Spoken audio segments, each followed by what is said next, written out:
De Dieu, on va prendre un témoignage, c'est le temps des témoignages. C'est un témoignage particulier que j'apprécie.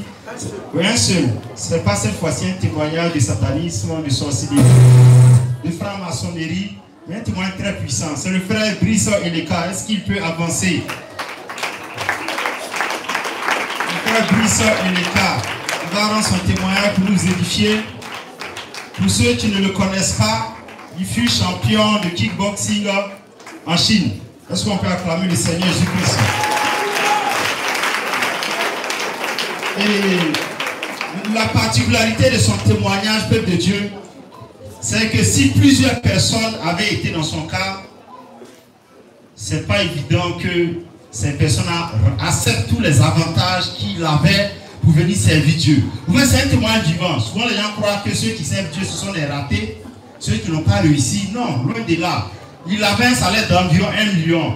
Je vous dis la vérité. Mais il a laissé, il est venu servir le Seigneur Jésus-Christ. Il venait, on peut acclamer pour le Seigneur Jésus. Et même quand il était en train de faire sa délivrance, il avait des opportunités à Dubaï et autres. Combien de personnes peuvent refuser ces opportunités à Dubaï pour venir servir Dieu, pour venir à l'APD où on est actuellement là? Qui peut faire ça? Que Dieu vous bénisse ceux qui peuvent le faire. Et pour votre gouverne, sachez également qu'il a une bénédiction, il est bien une bénédiction pour l'APD parce qu'il est polyglotte. Il parle plusieurs langues, n'est-ce pas? Est-ce que tu peux faire une petite démonstration?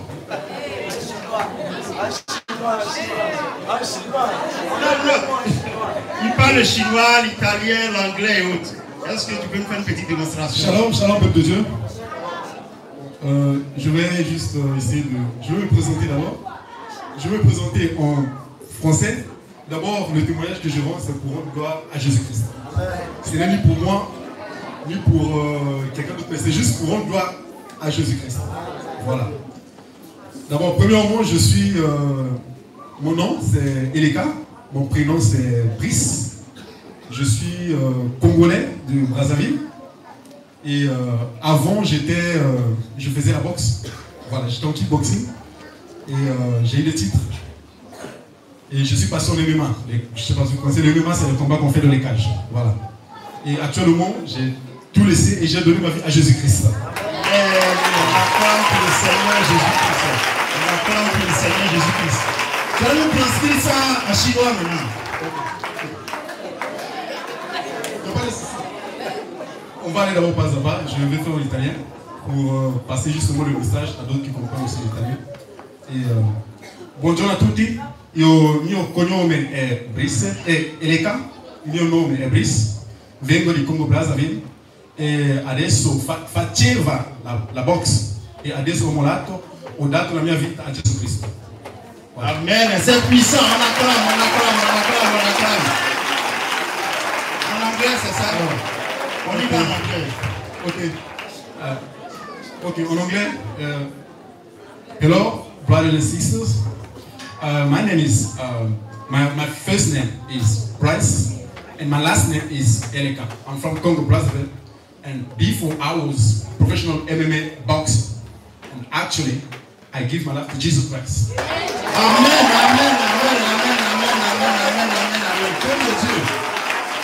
Peuple de Dieu, c'est pas l'anglais du lycée ni de l'université. Ça, c'est l'original, peuple de Dieu. On va acclamer encore, c'est puissant.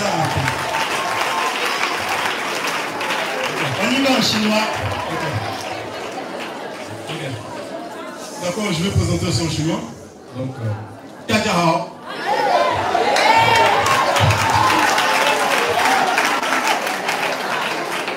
Ok. Kajahao.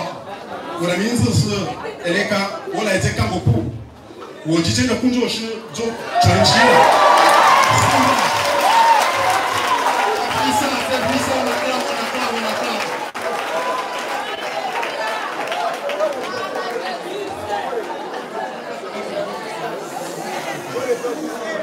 D'accord, je vais reprendre.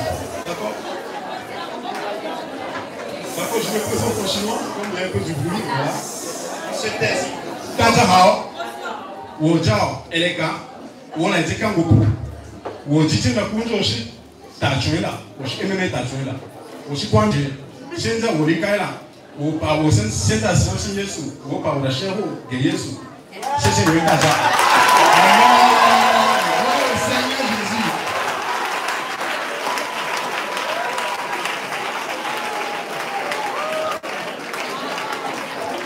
C'est puissant ou c'est pas puissant? On y parle pour le Seigneur Jésus.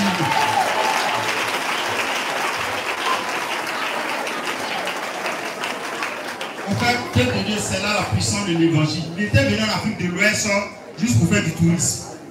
Voilà, je crois, et le Seigneur Jésus-Christ, par sa grâce, lui a permis d'arriver à l'armée de délivrance.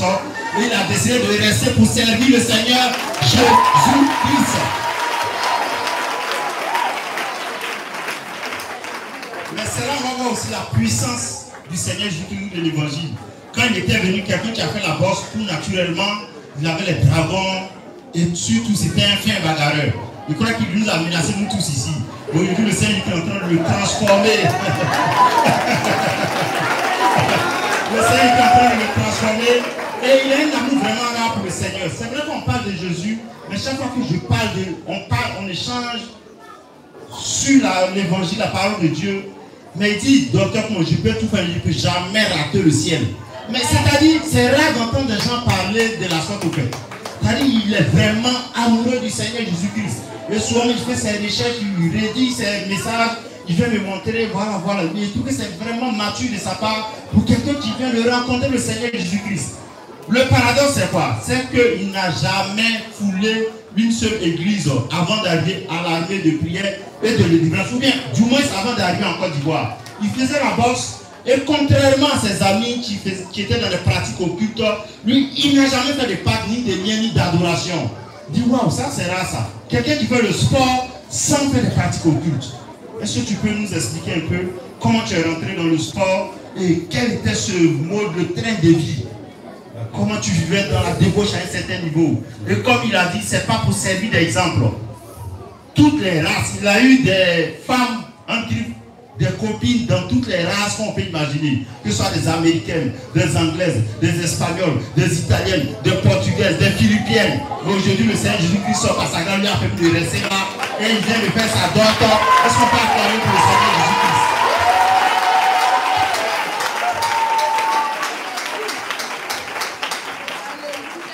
D'accord. Shalom, peuple de Dieu. Comme je le disais tout à l'heure, que mon témoignage, c'est pour rendre juste gloire au Seigneur Jésus-Christ. Parce que c'est celui qui mérite l'honneur et la gloire.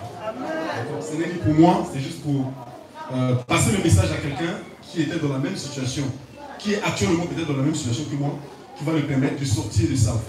D'abord, premièrement, j'aimerais expliquer comment est-ce que je suis arrivé par la boxe. C'est-à-dire que voilà, par la boxe. Voilà. J'ai quitté le pays, j'étais d'abord au Congo Brazza. J'avais postulé pour que je puisse aller en Chine. J'ai demandé le visa. D'abord depuis le pays, je faisais la boxe. Je faisais la boxe, voilà, la boxe anglaise, juste dans les petits clubs. Et après, je suis parti en Chine pour. C'était pas pour la boxe, mais c'est pour mon master. Parce que j'ai un master en maritime et management. Est-ce qu'on peut acclamer un grand intellectuel en plus? Un intellectuel en plus fait pour Dieu. Et je suis arrivé en Chine, je suis arrivé à Shanghai. D'abord, je suis passé par Guangzhou, après je suis passé, il y avait une ville qu'on appelait Suzhou, après je suis resté à Shanghai. À Shanghai, c'est à Shanghai, Ocean Maritime University, que j'ai fait mon master. Donc je suis resté là-bas pendant plus de 5 ans pour faire mon master à Shanghai. Donc, et après cela, j'ai d'abord rencontré une copine chinoise. C'est elle qui m'a motivé pour me dire, bon écoute, mais comme tu aimes le sport, pourquoi pas, tu peux, comme tu fais la boxe anglaise, c'est mieux que tu puisses enchaîner avec les kicks. C'est-à-dire que les kicks, c'est avec les pieds. Voilà. Vu que la boxe anglaise, il y a une différence entre le kickboxing et la boxe anglaise. La boxe anglaise, c'est que, par exemple, pour citer juste un exemple là, comme le Mike Tyson, le Mohamed Ali, tout ça, c'est la boxe anglaise. Dans le kickboxing, on utilise les pieds. Voilà. C'est ça la différence. Et elle m'a motivé, elle m'a dit non, mais pourquoi pas, tu peux aller commencer à faire la boxe. Ajouter avec les pieds, voilà, le kickboxing. Moi j'ai dit ok, d'accord. On a préparé. On avait un club qui était en Thaïlande, parce que de là-bas je partais de temps en temps. je ne veux pas vraiment citer le nom. Voilà, il y a un club en Thaïlande, on partait pour aller s'entraîner avec des amis, avec des Américains, des Thaïlandais, pour s'entraîner ensemble. Et c'est à partir de là que je commençais maintenant à avoir l'envie. Voilà, je me suis dit, bon voilà, comme j'ajoute avec l'équipe, c'est mieux. Et je participais au tournoi, je faisais des tournois de temps en temps, j'ai surné presque toute la Chine. Parce qu'au niveau de la Chine, il y avait un nom qu'on me surnommait dans le sport. C'est-à-dire le nom, c'était Game Over. Le nom qu'on me surnommait, c'était Game Over. Donc même sur mes pages, Instagram, YouTube, par la grâce du Seigneur, j'avais tout supprimé. Le nom que me surnommait avant, c'était le champion Game Over. C'était ça.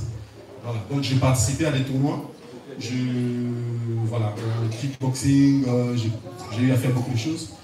Et voilà, ça c'est au niveau de comment est-ce que je suis arrivé au niveau du kickboxing. Okay. Comment tu es arrivé au niveau du kickboxing? Et on va essayer de sauter un peu pour voir un peu la vie que tu menais. Parce que tu m'as dit quelque chose. Tu dis quand tu arrivais en boîte de nuit, tu étais une star avec des femmes qui étaient à ta disposition. Et je précise ce que tu m'avais dit. Tu as une copine chinoise d'abord qui t'a conduit là-bas, philippienne, thaïlandaise, américaine, mexicaine, anglaise, suédoise, ukrainienne, américaine. Justement, comme je disais tout à l'heure, encore une fois, que je veux rendre gloire juste au Seigneur. C'est juste pour témoigner. Voilà, ce n'est pour se glorifier, pour quoi que ce soit. J'ai eu des copines, comme le docteur Kouma a eu à dire. C'était une vie vraiment que je ne glorifie pas. Je priais même. Parce que je craignais même, j'avais même peur. Parce que quand je suis même venu, rentrer en Afrique, je craignais même que je puisse avoir peut-être une maladie. Voilà. Donc du coup, quand je suis venu, j'ai fait même des tests, des examens. Par la grâce du Seigneur, vraiment, il n'y avait rien. C'est là que j'ai compris que le Seigneur, vraiment, c'est vrai que j'étais dans le monde, mais vraiment, il était avec moi. Parce qu'avec le parcours que j'ai eu à faire, que ce soit les Américains, les Philippiens, c'est-à-dire que c'était une vie dans les boîtes de nuit. Quand je rentre, il y avait d'abord c'est mon manager qui m'emmenait dans les boîtes de nuit. On me dit bon, Game Over ce soir, on a un tel nightclub qui t'invite. Et quand tu arrives, c'est la caméra. Quand vous rentrez, on t'annonce directement. C'est-à-dire il y a les lumières, les jeux de lumière là. On braque directement sur toi et c'est toi qui rentres. Et quand tu t'assois, tu rentres, il y a déjà une place et il y a des bodyguards. Voilà. Ils étaient là, voilà, les gars de corps qui préparent déjà une place pour toi. Tu viens, tu montes et il y a une vie d'alcool, tout ça, vraiment bon. Que je rends juste témoignage, voilà. Je ne veux pas glorifier, voilà, dire quoi que ce soit. Voilà, c'est un peu ça. Ok, amen. Et un matin, tu as décidé, tu étais tellement à l'aise que tu voulais venir faire du tourisme en Afrique.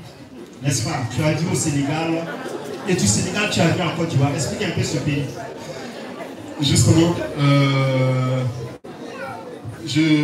après, il y avait un tournoi d'abord, avant que je puisse quitter, pour que je revienne en Afrique.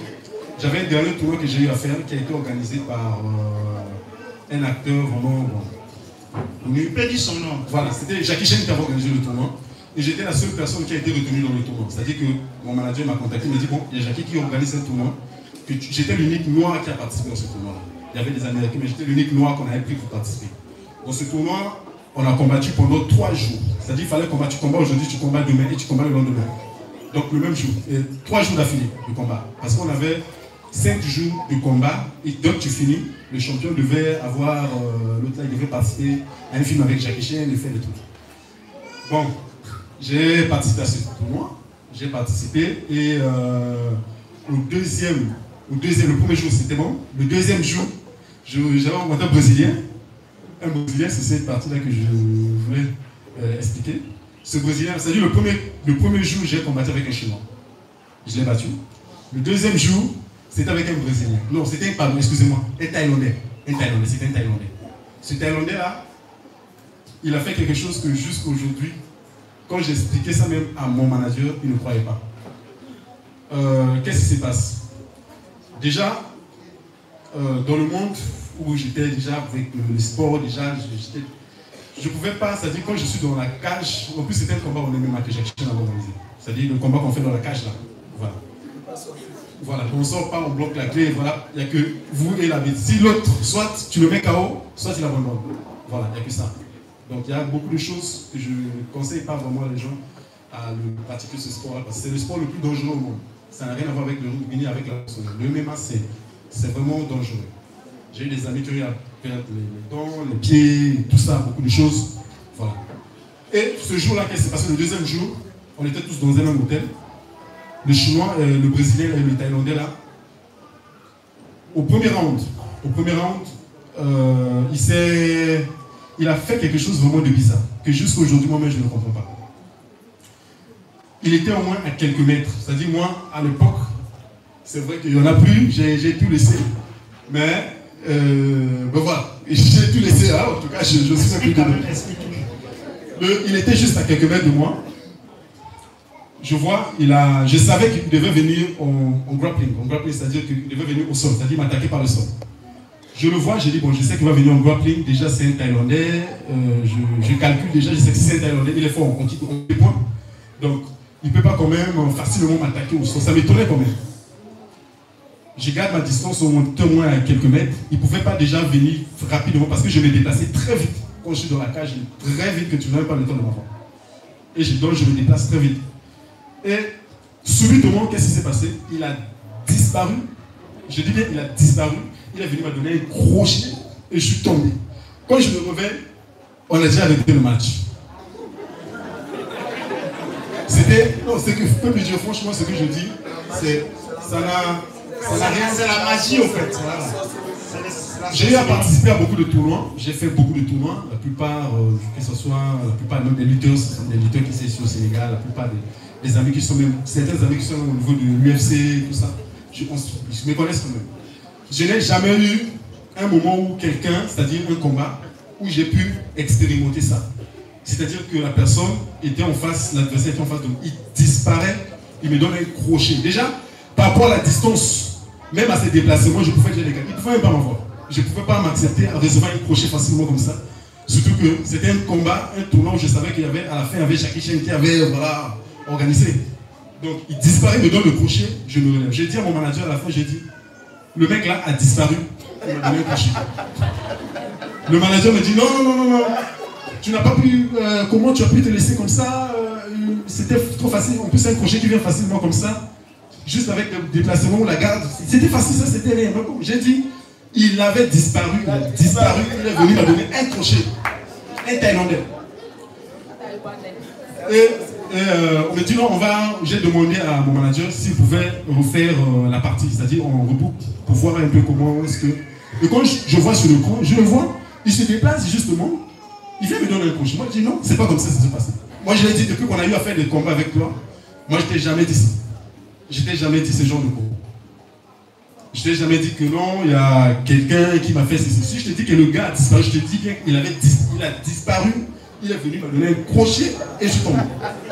Amen. En fait, ce qu'il tente de dire, c'est que ce sont des disciplines non hautement mystiques, spirituelles, en fait. Tous ceux qui pratiquent ça font des pactes à un certain niveau. C'est lui ceux qui n'étaient pas dans ces pactes. Et j'ai été quand même surpris qu'il était quand même réputé dans ce domaine-là. Et il a eu à rapporter beaucoup de combats comme ça. Voilà, donc c'est à partir de ce combat que j'ai eu à quitter. J'ai quitté avant que c'est là où le docteur m'a posé. Pour moi, je me suis retrouvé sur le niveau de l'Afrique. J'ai quitté la Chine, à Shanghai, et je suis parti au Japon. Je suis parti à Tokyo. Je suis resté à Tokyo. C'est à partir de Tokyo que derrière moi, parce qu'à l'époque, j'étais une vie vraiment, hein, comme on dit, la vie en l'air, je faisais ce que je voulais. Voilà. Et derrière moi, on m'appelle pour me dire que voilà, il y a une maladie qui est sortie en Chine, à Wuhan. Donc, c'est vrai, ça va se calmer, mais on va voir. Pendant que moi, j'étais en tourisme à Tokyo, parce que j'étais parti à Tokyo, je devais aller signer un contrat, en fait, avec le plus grand club de l'MMA du Japon, ils devaient normalement le champion. Il y a un champion là-bas, numéro 1 du Japon, il s'appelle Nasukawa. Il a eu à faire même le combat avec Floyd Mayweather, le champion Floyd Mayweather. Ils ont fait même un combat de boxe avec lui au Japon. C'est avec son coach que j'étais parti en fait rencontrer son coach pour qu'on puisse signer un contrat et que je devais normalement monter à l'UFC pour les États-Unis. C'était ça le plan. Donc je suis parti au tourisme, j'arrive à Tokyo, je vais rencontrer le champion, le coach de ce champion-là. Derrière moi, on me dit qu'en Chine, il y a une maladie qui est sortie. On me dit bon d'accord, ça peut peut-être se calmer. J'appelle mon manager, il me dit oui justement, Game Over, il y a une maladie ici, Moi-même, j'ai quitté, il était à Shanghai, il a quitté, il est parti à Pékin. Donc, je tiendrai informé. Une semaine après, j'avais juste un visa touriste. Donc, je ne pouvais pas rester au Japon pendant longtemps. parce que j'avais juste un plan, je signe mon contrat, puis je reviens à Shanghai. Et après, une fois qu'il s'est fait, je remonte pour les États-Unis pour l'UFC. Je reste, quelques temps après, une semaine, 2 semaines après, on me dit non, tous les vols en provenance du Japon sont, de la Chine, en destination de la Chine, sont interdits depuis le Japon. Donc, il n'y a plus de destination pour la Chine. Donc, j'étais coincé, je suis resté à Tokyo. J'ai dit, bon, ok, déjà je suis touriste, je suis venu pour juste une mission, je devais repartir. Donc, c'est à partir de Tokyo que j'ai décidé, j'ai contacté. J'ai dit, bon, d'accord, ça tombe bien comme ça date aussi que je ne suis pas rentré en Afrique. Je vais faire maintenant un tour en Afrique. Donc, c'est de Tokyo, le Japon, que j'ai pris mon vol, hop, je suis parti au Sénégal. Ok, maintenant au Sénégal, il y a une expérience spirituelle. Tu n'étais pas chrétien, et quand tu étais à l'église, ça t'énervait tout ça. Oui. Et le Seigneur t'a apparu où tu as une expérience spirituelle. Est-ce que tu peux expliquer? Justement, quand je suis arrivé à Dakar, déjà avec ce que je faisais, il fallait que j'aille rencontrer la plupart des lutteurs, des gros lutteurs qui sont au niveau de Dakar. La plupart, on était ensemble avec eux. On se connaît, là où je parle, ils me connaissent, ils savent très bien. Et il y a eu beaucoup de choses qui sont passées. Il y a eu, je ne savais pas, parce que moi, personnellement, je ne savais pas au fait qu'il fallait prendre des fétiches. C'était juste une force naturelle que j'avais en moi, que le diable a voulu utiliser pour le servir, sans que je le sache. Mais sinon, moi, je n'avais pas pris des fétiches comme tels que je puisse taper. Non, il y a une précision à faire là. C'est vrai qu'il n'a pas fait de pas direct, mais le fait de s'inscrire dans ce sport-là, il y avait les démons guerriers, les dragons à un certain niveau, en fait. Et lui-même, il a témoigné qu'on faisait ça des droits ici. C'est des esprits qu'il ne soupçonnait même pas. Justement. Et après, arrivé au niveau de Dakar, je m'entraînais avec les lutteurs là. Une fois, il y a eu même bon, on appelle ça des sparring. Les sparring, c'est juste quand vous vous entraînez, en fait, vous faites la passe, c'est-à-dire on s'échange pour essayer un peu de tester les autres. Voilà, on appelle ça les sparring.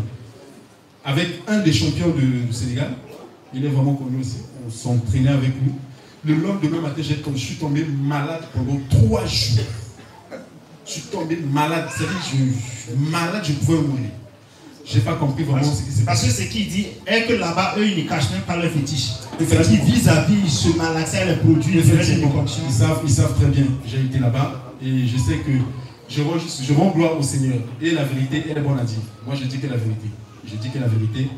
Et tous ceux qui sont en train de pratiquer, ceux qui pratiquent le sport de l'autre niveau, qui sont au niveau de non seulement Dakar, que ce soit même à l'étranger, ils sont tous là, surtout au niveau de Dakar. La plupart des lutteurs, il y a beaucoup de lutteurs là, ils sont tous de Christ. Et ça ne se cache pas. Ils sacrifient des moutons, ils sacrifient de l'autre là pour avoir du pouvoir. Et on dit que voilà, il faut porter des. Et je l'ai remarqué qu'ils avaient beaucoup de trucs qu'ils mettaient sur les.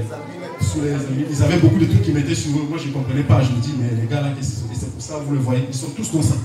Pour moi, c'est des démons justement qui s'incarnaient que j'ai découvert à la longue ici. Qu'il y avait justement le fait de pratiquer ce sport-là, ça vous pousse au fait. Vous amassez des démons, des tonnes de démons sans que vous vous rendez compte. Donc, au niveau de Dakar, par rapport à l'expérience que j'ai avec le Seigneur,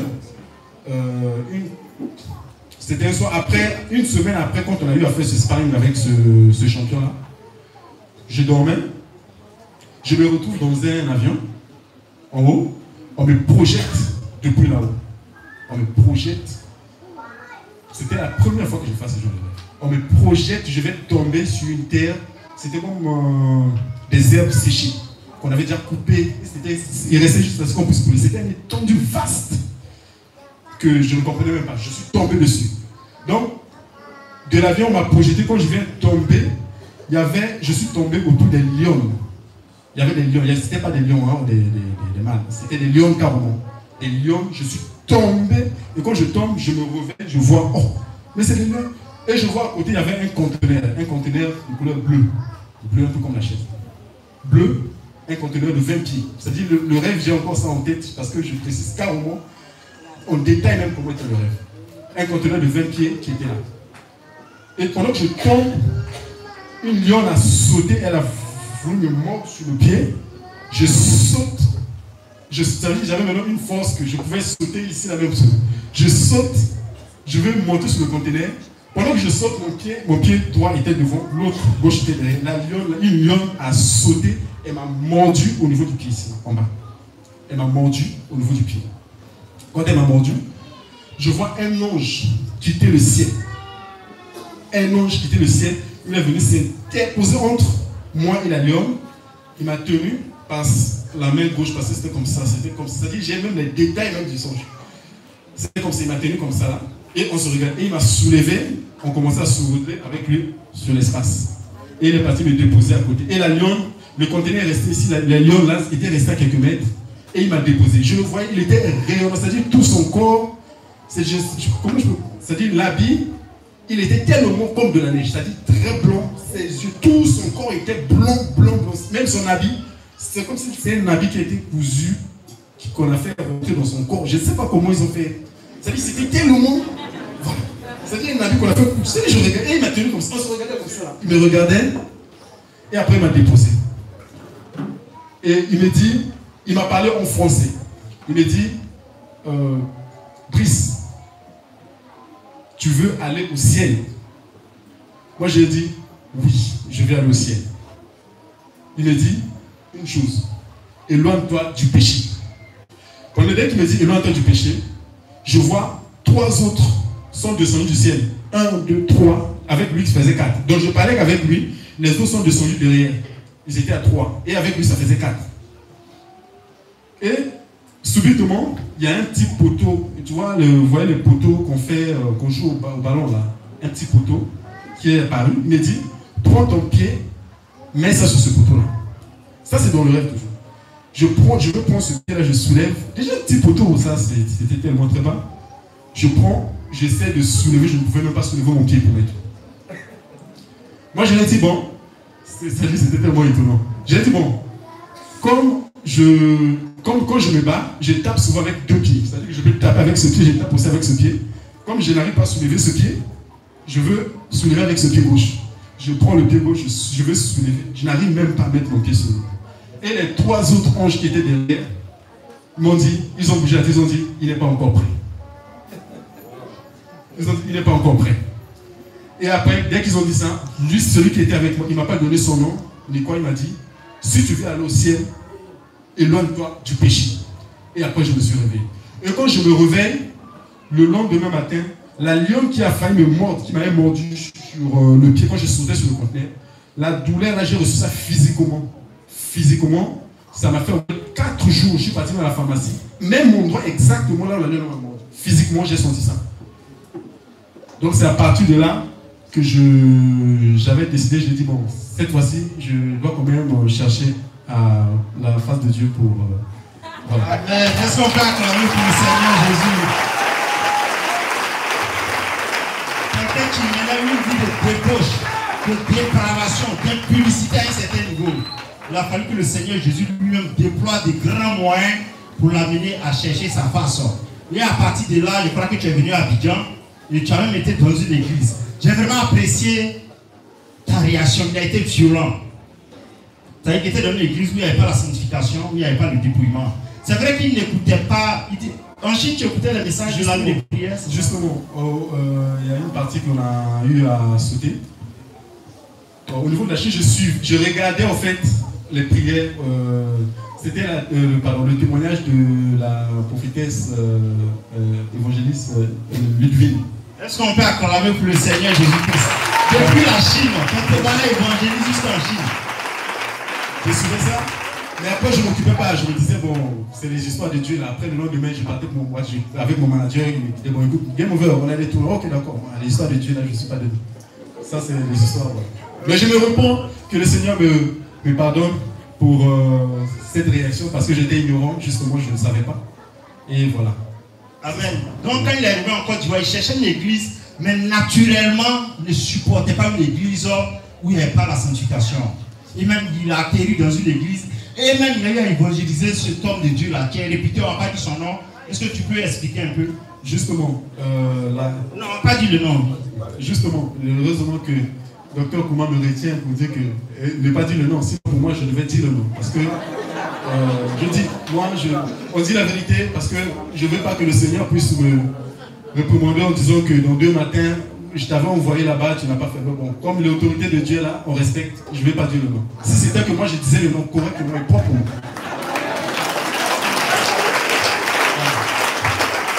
Donc, je suis arrivé ici en Côte d'Ivoire. Depuis le Sénégal, j'avais un boulot. Le premier boulot, on m'a appelé ici, pour une offre. Par rapport à mon diplôme de master, déjà, avec les langues que je parlais, on m'a retenu pour un boulot ici, en possession en Côte d'Ivoire. J'ai quitté. Je me suis dit, bon, d'accord, je vais en Côte d'Ivoire. Après la Côte d'Ivoire, je vais tourner un peu. Après, bon, voilà, je reprends pour moi.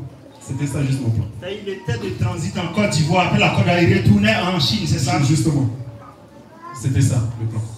Et après, quand j'arrive ici, je dis, bon, avec le rêve que j'ai eu à faire là, comme je vais en Côte d'Ivoire, je vais quand même essayer de chercher une église. Déjà, même dans le monde, quand j'étais encore dans le monde, même les femmes qui mettaient des make-up, des trucs là, je les aimais pas en fait. Oui, là, tu m'as dit que c'est à cause de ça que tu aimais les femmes blanches. Effectivement. Parce qu'elles ne mettaient pas trop de parures. Effectivement. Elles ne mettaient pas de mèches de perruque. Toutes les copines que j'ai eu à voir là, 90% c'était que des blanches. Parce que je les trouvais, elles étaient plus naturelles que les femmes noires, que ce soit américaines ou françaises. Je les trouvais plus naturelles que les femmes. Quand les femmes mettaient des trucs bizarres, je les trouvais tellement vilaines que je dis bon. Voilà. L'Esprit de Dieu est en toi, on peut acclamer, même étant dans le monde, l'Esprit de Dieu était déjà en toi. Il t'avait déjà préparé. Et quand je suis arrivé sur Côte d'Ivoire, je suis parti, je cherchais une église. Je suis arrivé dans une église ici, en Côte d'Ivoire. Et d'abord le boulot. Je partais aussi à cette église-là. Arrivé là-bas, ce pasteur, à l'église, je voyais les gens s'habiller. C'était une grande église quand même. La personne est même renommée. C'est parce qu'on était dans ça, vraiment, on touche. On ne dit pas, s'il te plaît. Bon, d'accord. Les sœurs s'habillaient tellement. J'avais des mèches, des perruques, des trucs bizarres. J'ai dit, bon, ça c'est que les sœurs s'habillaient. J'ai même commencé à parler à ce soir. Je dis, mais la présence de Dieu, vraiment, vous habillez, vous mettez des make-up, des trucs comme ça, c'est pas bon. La femme doit être naturelle. Une sœur m'a dit, non, la sanctification, il faut que Dieu puisse convaincre la personne. Il doit convaincre la personne. S'il me dit, moi je ne peux pas mettre perruque, ou je peux mettre perruque, ou je mets que pantalon, il n'y a pas de souci. Moi je dis, ok. Et à chaque fois quand je partais à l'église, à cette église-là, c'était ça. Et un bon matin, j'ai dit, bon, non, c'est tout. Je vais voir le pasteur lui-même. Je suis parti dans son bureau. Je l'ai vu, il m'a dit, oh, bonjour frère, comment c'est? Oui, mais il m'a reçu. D'abord, je l'ai appelé. Il m'a dit, ok, il faut pasteur. Je suis arrivé, on a discuté avec lui. Je lui ai dit, pasteur, au niveau de l'église, vous devez parler de la sanctification. Vous devez dire aux sœurs d'enlever les perruques, les pantalons, les boucles d'oreilles, toutes ces choses que vous avez. Gloire au Seigneur Jésus. Gloire au Seigneur Jésus-Christ. Et cet homme de Dieu me dit, frère, au ciel, même les anges sont paris d'or. Donc, l'or, les chaînettes, tout ça là, donc c'est pas mauvais devant la présence de Dieu. Amen. Est-ce qu'on peut faire un commentaire dessus? Prophète Joël, avance rapidement. Avec ta Bible. Prophète Galates 1 rapidement. Parce que les gens pensent que c'est l'esprit du ciel qui enseigne la parole de Dieu ou bien qui fait église.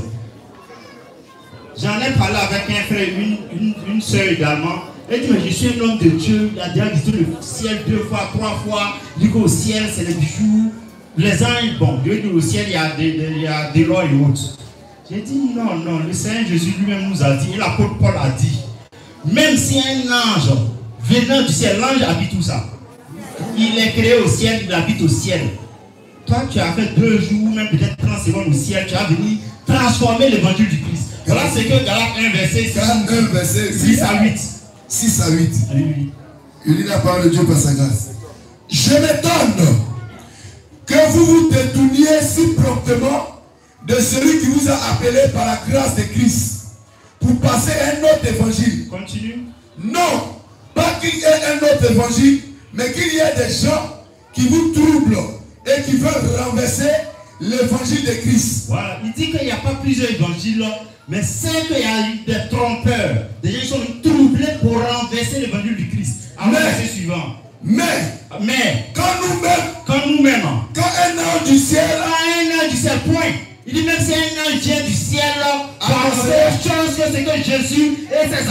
annoncé qu'il soit comment? Anathème. Qu'il soit maudit, qu'il soit retranché. Et on voit des gens, à cause de la législation du ciel, ils se permettent, ou ils croient que c'est un mandat de venir renverser l'évangile de la sanctification.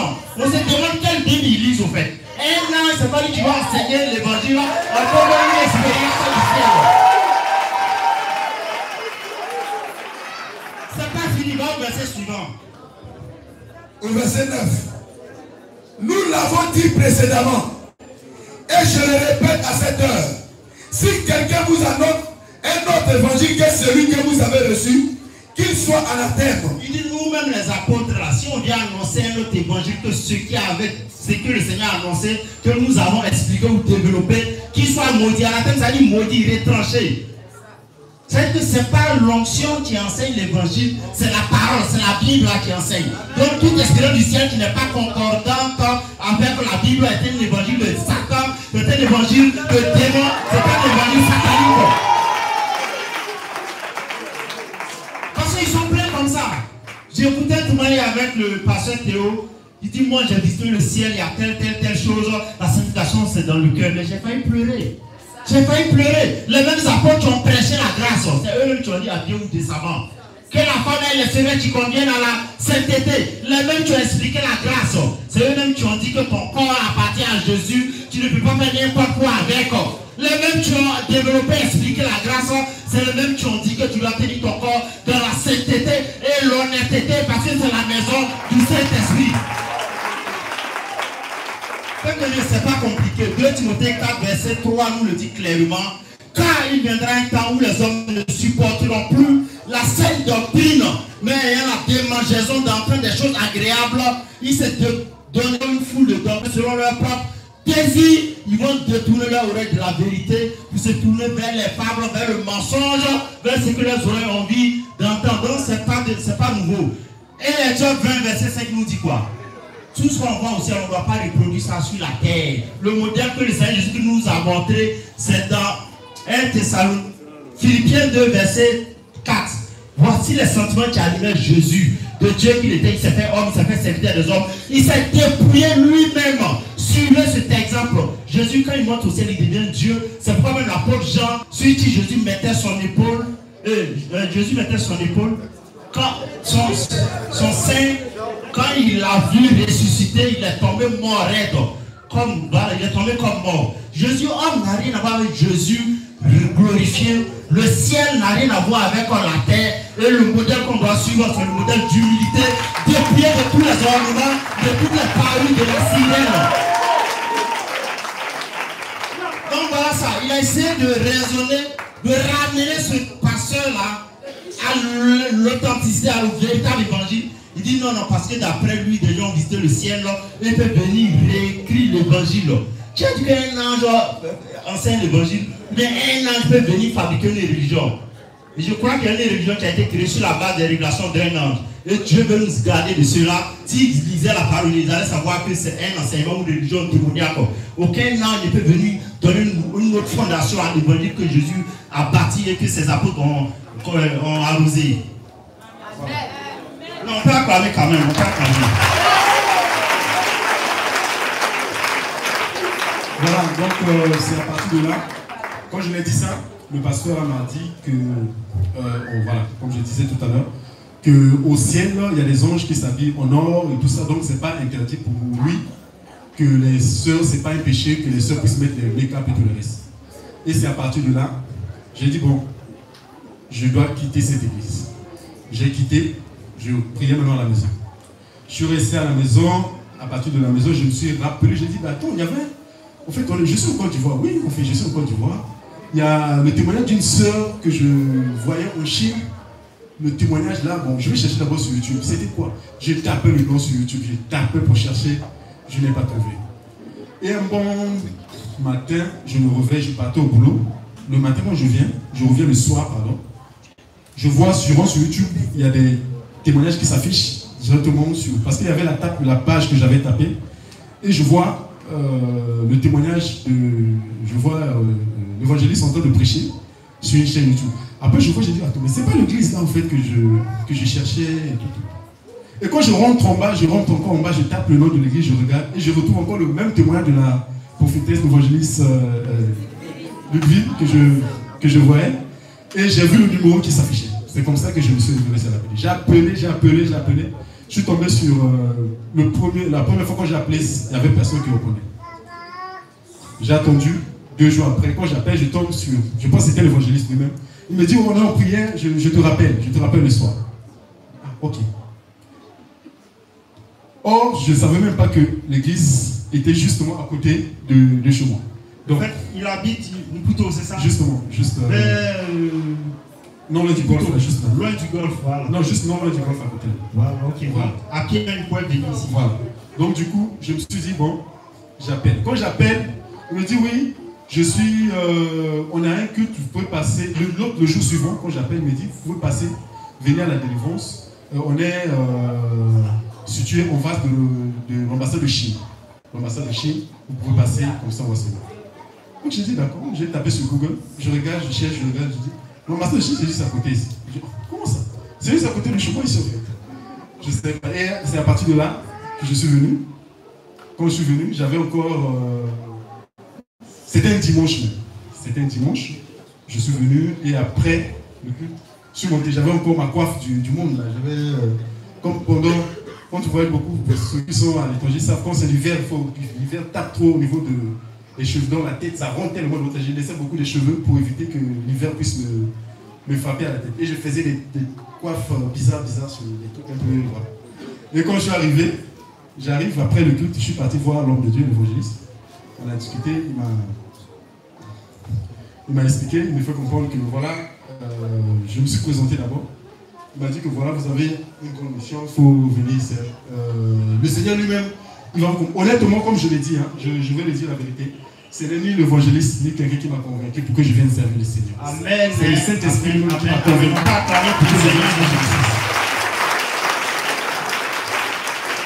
Pourquoi je le dis? Parce que c'est pas facile. Justement, je m'aurais touché ce point-là pour exhorter quelqu'un que si c'était l'homme, quelqu'un qui m'avait dit de quitter et de venir servir le Seigneur, je le ferais. Parce que je gagnais bien mon argent. J'avais près d'1 million déjà de salaire. Ici à Abidjan, encore du Ouest. Près d'1 million de salaire que je gagnais. Quitter ça pour venir servir Dieu et que je laisse tout, je ne pouvais pas. Je ne pouvais même pas. Et l'homme de Dieu me dit, le Seigneur lui-même, il fera. Toi-même, moi je ne dirai rien, mais le Seigneur lui-même va faire son travail. Mais je sais que tu es un appelé, tu es appelé pour servir le Seigneur. Moi je me disais, bon, c'est vrai, mais le monsieur là, vraiment, je ne comprends même pas. Est-ce que, je ne sais pas, est-ce qu'il se rend compte? Je vais laisser mon argent, laisser tout mon truc pour venir servir Dieu comme ça. Je dis non. Ok. Et de temps en temps, il me dit, bon, écoute, il faut passer au niveau de... Il faut aller rencontrer, je vais te présenter quelqu'un qui va te suivre. Et c'est à partir de la personne que tu vas maintenant commencer à faire ta délivrance. Moi, je dis d'accord. Pour moi, je me disais que la délivrance, c'était juste j'arrive, je fais, c'est-à-dire 1 journée, 2 jours, c'est fini, après je rentre chez moi. Or, je ne me rendais pas compte que, vu l'expérience, parce qu'il y a une chose que les gens doivent comprendre. Vu la vie que tu as eu à mener, c'est des tonnes de démons que tu amasses sans que toi-même tu te rendes compte, en fait. Donc, c'est des démons et des démons et des démons que tu amasses dans tout ce que tu fais sans que tu te rendes compte. Non, tu peux nous parler, citer les démons pendant la prière, les démons qui sont manifestés. Justement, il y avait d'abord l'esprit dragon. Dragon d'abord. Il y a le démon guerrier. Il y a l'esprit de colère. Et il y a déjà l'esprit des sirènes des eaux. Ça, c'était automatique parce que ça... Ouais, tu m'as parlé aussi du complexe de supériorité et de l'arrogance. Effectivement. Parce que même la plupart des gens qui sont dans ce monde-là de célébrité, de sport, que tu étais dans une vie, et je veux justement passer le message à quelqu'un qui était, peu importe ce que tu faisais, tu étais boxeur, tu es boxeur actuellement. Tu étais peut-être, tu étais même le neveu de Mike Tyson, tu étais même Mike Tyson toi-même. Que ce soit même les Francis Ngannou, tous les grands athlètes, sachez-le que le Seigneur Jésus-Christ, il a besoin de vous. Aussi longtemps que vous êtes dans ce sport, c'est des démons que vous amassez, c'est des démons et des démons et des démons. si vous ne vous venez à l'APD encore, tu vas pour faire votre délivrance. Et ça, je vous le dis clairement. C'est très important. Parce que si vous mourrez dans ça, vous serez. Moi-même, j'ai été victime de ça. Je ne savais pas que c'était des tonnes de démons. Quand on pratique ce sport-là, c'est des démons qu'on amasse. Et c'est des démons géants. On ne se rend même pas compte. C'est ici justement que j'ai su qu'il y avait des esprits, des dragons, l'esprit des démons guerriers, l'arrogance, surtout l'arrogance. Parce que je te dis, lui là déjà moi-même, je vis ma vie de VIP. J'aime tous mes trucs, je peux aller où je veux, je fais mes trucs. Mais après, qu'est-ce que lui va me dire? Et tu me dis, tu as toujours cet esprit-là, il ne peut rien me faire. Il ne peut rien me faire. Peu importe ce qu'il peut. C'est-à-dire que tu es toujours arrogant, tu sais que j'ai mon argent, j'avais la force aussi. Et j'avais aussi la force. Voilà, j'avais ma force et je savais qu'il ne peut rien faire. Je le calcule juste, je vois juste comment je sais comment je vais le prendre. Avant même qu'il sache, je le calcule déjà comment je vais le prendre. C'était juste comme ça. Donc c'était automatique. Maintenant, j'ai une question à te poser. Après avoir fait le tour du monde, après avoir eu des copines à 90% blanches, qu'est-ce qui t'a plu chez notre sœur? Chez notre sœur.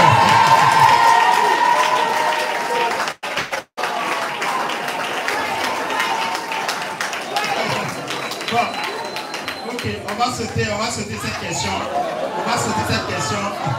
Le peuple de Dieu, il a dit quelque chose de très important. Souvent, les gens ne réalisent pas ça. Ils ne comprennent pas pourquoi les gens peuvent laisser des salaires de millions pour venir servir Dieu à la nuit de payer des délivrances. Des gens quittent l'Europe, la Chine, le Japon, le Togo, le Bénin, le Congo pour venir servir Dieu. Ils ne comprennent pas. Le peuple de Dieu, permettez-moi en une minute de donner la fondation de ce qui se passe. On ne dira pas magie, mais du déploiement de la puissance du Seigneur Jésus-Christ. Voilà ce qui se passe. Dans Marc 1, verset 16. On dit comme il passait le long de la mer de Galilée, il vit Simon et André, frère de Simon, qui jetaient un filet dans la mer car ils étaient pêcheurs. Jésus leur dit, suivez-moi et je ferai de vous pêcheurs d'hommes. Il n'a pas fait de discours ni de développement. Aussitôt, il laissait leur filet et le suivit. Quand Dieu est là, quand sa puissance est là, peuple de Dieu, même si tu es ministre, quand Dieu t'appelle, tu suis automatiquement. Ce n'est pas un envoûtement, c'est la puissance de Dieu qui fait ça. C'est-à-dire, la réponse immédiate de ces pécheurs à l'appel de Jésus a de quoi intriguer. Quelle est donc l'autorité de cet homme pour que les gens soient prêts à tout quitter pour lui? C'est l'autorité du Seigneur Jésus-Christ, c'est la puissance de Dieu. Et ce n'est pas encore fini. Marc 1, verset 19. Étant allé un peu plus loin, il vit Jacques, fils de Zébédée, et Jean, son frère, qui eux aussi étaient dans une barque et préparaient leur filet, peuple de Dieu. Dans la barque même, ils vont laisser les papas pour suivre Jésus. Aussitôt, on dit aussitôt, il les appela et laissant leur père Zébédée dans la barque avec les ouvriers, il les suivit. Quand Jésus t'appelle, même si tu es en train de manger, tu laisses tout, tu le suis. Même si tu es au milieu, à la présidence, tu l'abandonnes tout et tu le suis. C'est pas encore fini, peuple de Dieu. Voilà Matthieu, lui qui comptait l'argent. Matthieu 9, verset 9. De là, étant allé plus loin, Jésus vit un homme assis au lieu des péages et qui s'appelait Matthieu. Il lui dit, suis-moi. Cet homme se leva et le suivit. Automatiquement, cet homme s'est levé comme un aimant qui l'attirait et il l'a suivi. Voilà ce qui se passe à la vie de prière. Et les incrédules, les chrétiens, ils ne savent pas trouver la puissance de Dieu quelque part naturellement. Même si tu gagnes des milliards, tu laisses et puis tu vas servir le maître de la vie, celui qui t'a créé, celui qui te donne le suivre de vie encore chaque jour. Est-ce que tu peux me laisser maintenant un message en chinois pour finir et en italien? Je veux juste passer d'abord le message pour les Italiens d'abord, les Italiens, les gens qui sont partout dans le monde. Io mi chiamo Brice, voglio normalmente parlare e spiegare a tutte le persone non so che cosa hai fatto, che cosa si passa nella tua vita. Quello è molto importante per ciascuno di noi, di dare la nostra vita a Gesù Cristo. Io non so che cosa tu fai adesso, che cosa passa nella tua vita. Tu devi mollare, dare la tua vita a Gesù Cristo, perché non c'è un'altra persona che può aiutarti nella tua vita senza Gesù Cristo. Anch'io facevo tante cose nella mia vita e adesso ho mollato tutte queste cose, ho dato la mia vita a Gesù Cristo per ringraziare Gesù Cristo. Quello è molto importante. Questa chiesa, io attualmente sono a Abidjan, c'è una chiesa che si chiama Armée de Prière e de Délivrance. È molto importante per ciascuno di voi. Io non so che genere di sport tu fai nella tua vita. Io non so, ma tu devi sapere che hai bisogno della liberazione. La liberazione perché la parola di Gesù ha detto che. Essayez de me regarder Hébreux 12, verset 4. 14. Oui.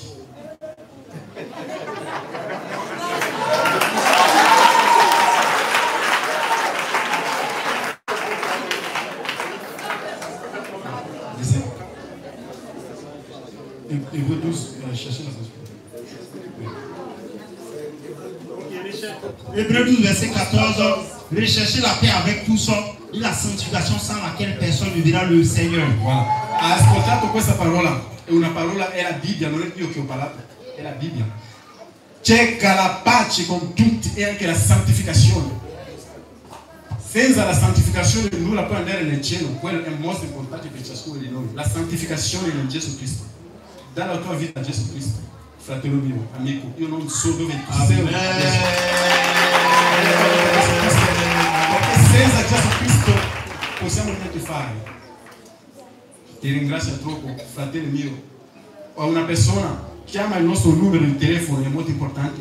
Hai bisogno, possiamo, la chiesa è qua per aiutare ciascuno di voi. A una persona, una fratello che è malato, ecco il numero di telefono, puoi chiamare. Siamo tutti qua, possiamo pregare per te, è molto importante. Ecco il numero di telefono della nostra chiesa.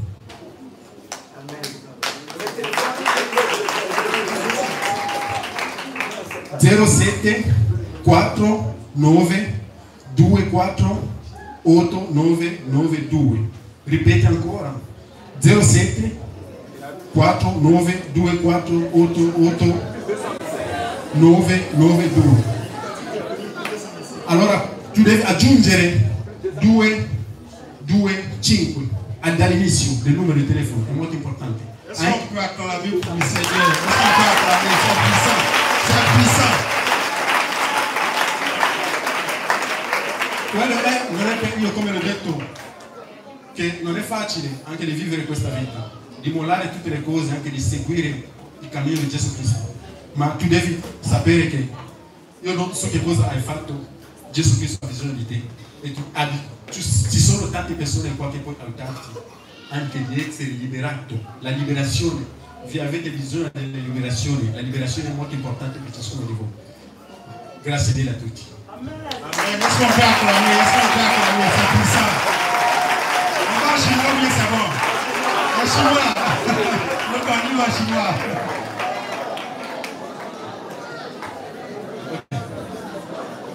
大家好，就是我现在我在哥德基华这个国家，我刚刚说这个工作就是我之前的工作是打拳的，我是 MMA 打拳的。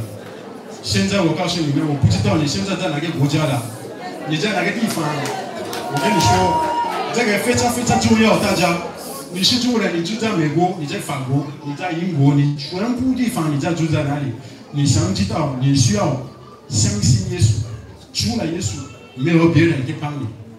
大家都在这个国家，我告诉你们，如果你有问题，你有什么原因，我不知道现在你有什么原因，我不知道。但是我告诉你，耶稣需要你，他需要帮你。你有什么情况，我不知道你现在有什么情况，但是我告诉你，你必须相信耶稣，这个非常非常重要的事。如果你有什么问题的话，你把那个电话号码，这个电话号码就是我们这里在各个地方，你把这也是 WhatsApp， 你可以用这个电话号码，也非常重要的，就是0749248992。我再来一下，0749248992。这个电话号码你可以每个时间你需要的话，你发给我们信息，我们都在这里可以回复你。我在这里，大家都可以帮你。谢谢你们大家。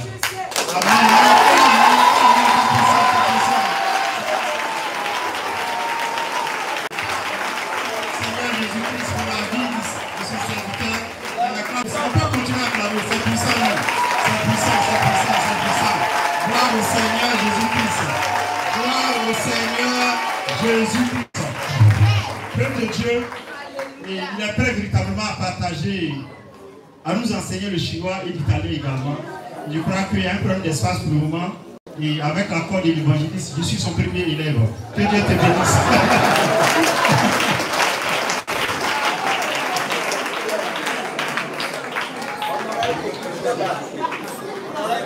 Oui, on aura bientôt une église en Chine et je crois que le Seigneur va passer par là.